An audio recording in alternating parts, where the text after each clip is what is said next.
নমস্কার বন্ধুরা, আমি আজকে নতুন একটা রেসিপি নিয়ে এসেছি কাতলা মাছের কালিয়া। আমি মাছটাকে প্রথমে ভালো করে ধুয়ে নিয়ে তাতে নুন হলুদ মাখিয়ে নিচ্ছি।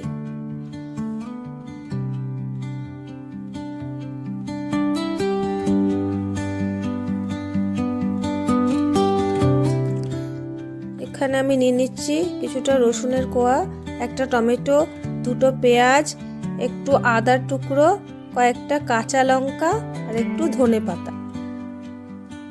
প্রথমে পেঁয়াজটাকে একটু বড় বড় করে কেটে নিচ্ছি, আদাটাকেও কেটে নিলাম, আর এই পেঁয়াজটাকে একটু কুচি করে কেটে নিচ্ছি।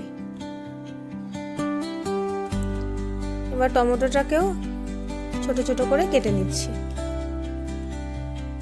ধনে পাতাটাকেও কুচি কুচি করে কেটে নিচ্ছি। আদা, রসুন, একটা পেঁয়াজ আর টমেটোটাকে ভালো করে পিউরি করে নিয়েছি।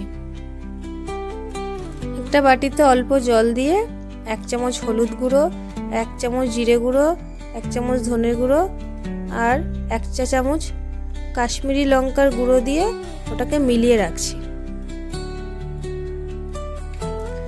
এবার গ্যাসটা জ্বালিয়ে কড়াইটা বসিয়ে দিলাম। কড়াইটা গরম হয়ে গেলে পরিমাণ মতো সর্ষের তেল দিয়ে মাছগুলোকে দিয়ে 2 পিঠ হালকা করে ভেজে নেব।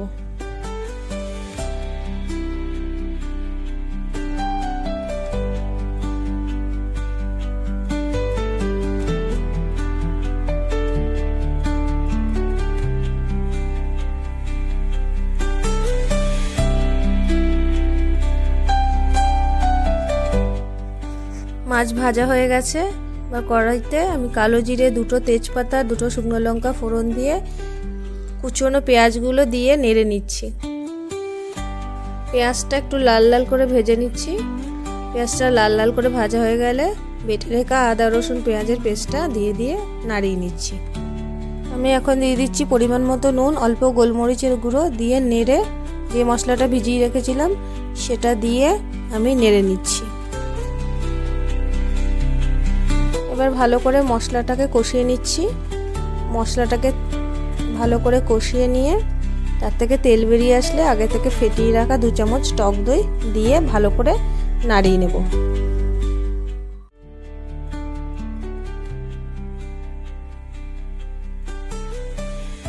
টক দই দিয়ে ভালো করে নাড়িয়ে নিচ্ছি।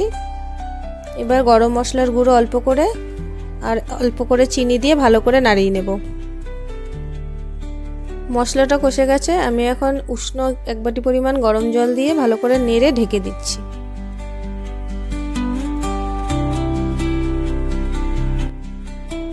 ঝোলটা ফুটে গেছে। এবার একটু নাড়িয়ে চাড়িয়ে মাছগুলোকে দিয়ে আর একটু নাড়িয়ে ওটাকে ঢাকনা দিয়ে ঢেকে রাখবো।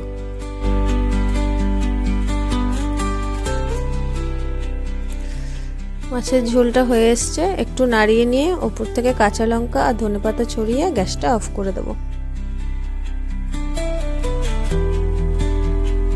আমার রান্নাটা যদি ভালো লেগে থাকে আমার চ্যানেলটাকে সাবস্ক্রাইব করে দেবেন আর একটা লাইক করে দেবেন। আবার আসবো একটা নতুন রান্না নিয়ে।